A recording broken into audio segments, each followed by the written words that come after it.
Hi, I'm Chef Gail Sokol and welcome to my kitchen. Today we're making an easy cherry cake and it's made with fresh pitted cherries. You can use frozen and you can use almost any fruit you want, fresh or frozen as long as it's thawed. And it is so easy with a dollop of whipped cream, a little vanilla ice cream or any of your favorite flavors. It's something super easy to whip up for a crowd or just a small get together in your house. So before I get started, I'd like you to become a subscriber and I'd like you to hit that notification button so you get to see all my videos and tips because they're amazing and they're really helpful. So this is going to use what we know as the creaming method of mixing. It's going to use softened butter and sugar, and then we add an egg and flour alternating with some wet ingredients. But before we get started, we have to prep our pan and preheat our oven. So I've preheated my oven to 400 degrees Fahrenheit, and I have a 9-inch springform pan. If you don't have a springform pan, you can just use a cake pan if you would like, or even a 9 by 9-inch rectangle, like a square pan if you want. Now, I sprayed the bottom with nonstick cooking spray. I put a parchment cake circle in there that I cut to just fit along the bottom, sprayed it again with nonstick cooking spray, and then floured it and dumped out the excess in the sink. I'm going to put that aside. Now I want to get my dry ingredients ready so we're ready to go. This is part of our mise en place, getting everything in its place so that we boom, boom, boom, get this thing in the oven super fast. 1 cup of all-purpose flour in a bowl, because I like to whisk everything together, all the dry ingredients. I have a half a teaspoon of baking soda, half a teaspoon of baking powder, those are chemical leaveners to help our beautiful cake rise, and a 1/4 teaspoon of salt. You can use kosher, you can use regular table salt, that's fine.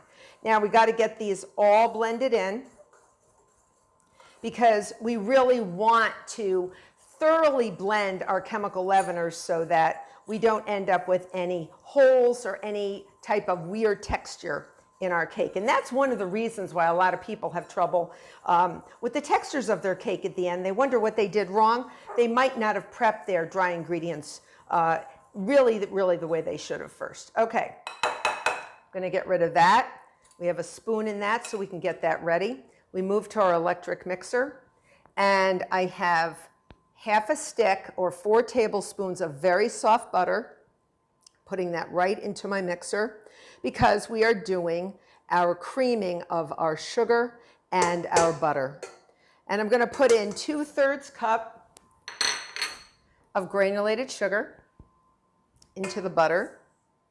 And that's a lot of sugar to butter, so you may not see it get light and fluffy, but we do want to blend it so that the sugar sort of pounds against the soft butter and aerates it a bit because that air, those air bubbles are going to work together with the chemical leaveners in our flour, and that's what's going to help leaven and create the beautiful texture of our cake.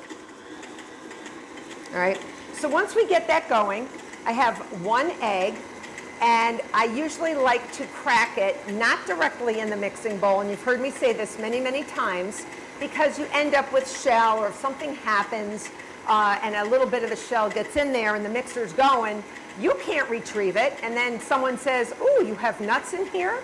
No, you have shell, and no one wants that. So in with the 1 large egg, I'm going to add 1 teaspoon of pure vanilla extract. And what goes really, really well with cherries? Almond extract. It's just a beautiful complementary flavor. 1 teaspoon almond extract. I could wear that like perfume. It smells so good. And we're going to add that right now, all right, into our butter and sugar. And this is all part of the mixing method, the creaming method of mixing. So you get your softened butter and sugar. You let that get sort of light. Sometimes you let it go a little more than others. Here, we're not letting it go as long. You add your egg and your extracts. And then we're going to now alternate dry. And our wet ingredient is buttermilk, well-shaken buttermilk, half a cup.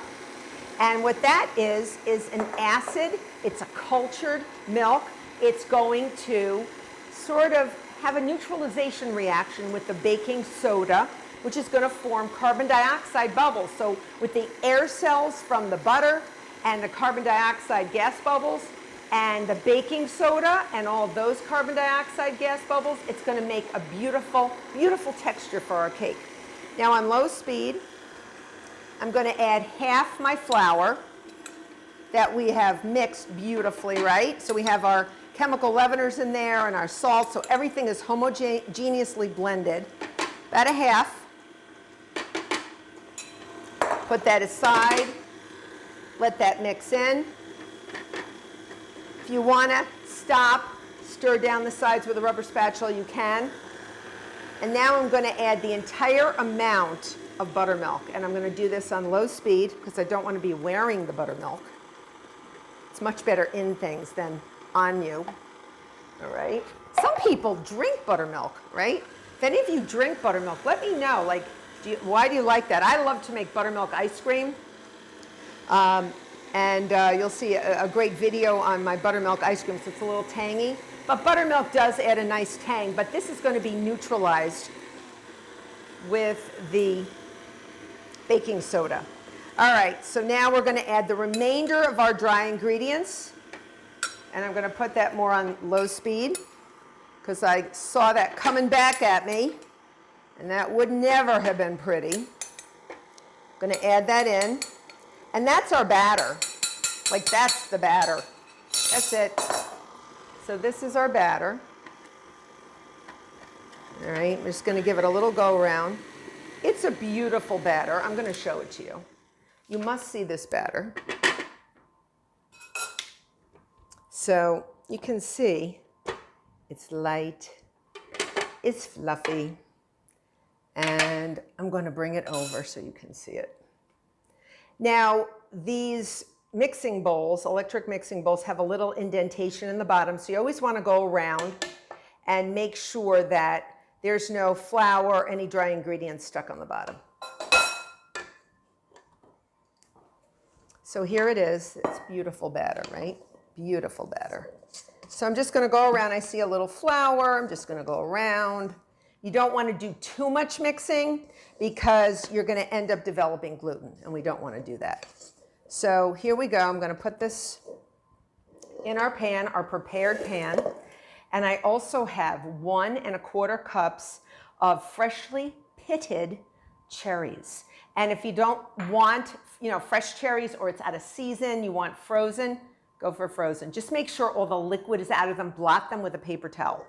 So I'm going to mix, this has been mixed up very nicely. I'm just going to put that into our pan. And I'm going to show you my trick on how to spread a cake batter so you don't have any bumps and humps. We don't want to make a camel cake, okay? That's not our goal right now. If you want to make a camel cake, there's a time and a place for a camel cake. So let me go get my offset. So this is my offset spatula, and I'm going to show you. You're just going to spread this out, almost like this is the hand on a clock, okay? And you're going to just spread it around and just rotate this pan so you get a nice flat. I'm doing it at an angle for you because I want you to see it. And then I'm just going to smear it almost like I'm spreading cream cheese, like on a piece of toast, or peanut butter on a piece of bread. And it's going to get it nice and flat, a nice flat surface. All right, you see what I'm doing? And it's a beautiful batter. It's creamy. It's an emulsion. It's an emulsion. It's a water and fat emulsion. It's beautiful. All right. So it's a combination of water-based and fat-based ingredients held together. And that egg is our emulsifying agent. It's a beautiful thing. So have a little sugar for sprinkling. I have me cherries. So now I'm going to put my cherries on. So put them on any way you want. You're just going to push them in. Push those cherries in, see? Just going to push them around. Okay. Do I look like a cherry? Right, I got sort of the same color. I try to be thinly dressed for you guys. And make sure you do pit all the cherries. You don't want to get somebody finding a surprise. Oh, I found the pit. And then they have to go to the dentist and you have to pay their dental bills. That's no fun. So if you have, really big cherries, you might want to use a few less, but you can never have too many cherries. I'm just going to push them in. Push, push, push. Let the kids help you with these. These are fun. All right, last cherry. And now I'm going to sprinkle a little sugar on the top. Don't be skimpy with the sugar. This is a little granulated sugar. If you want sugar in the raw, you could use that too. It just has a little more molasses in it. And then you're going to put this in the oven, in the 400-degree oven for probably 23 to 30 minutes. Start at 23, and a knife should come out clean. A small, sharp knife should come out clean when you take it out. So I'm going to go put this in my oven now. So my beautiful, easy cherry cake came out of the oven, and it is gorgeous. And you can see those cherries poking through.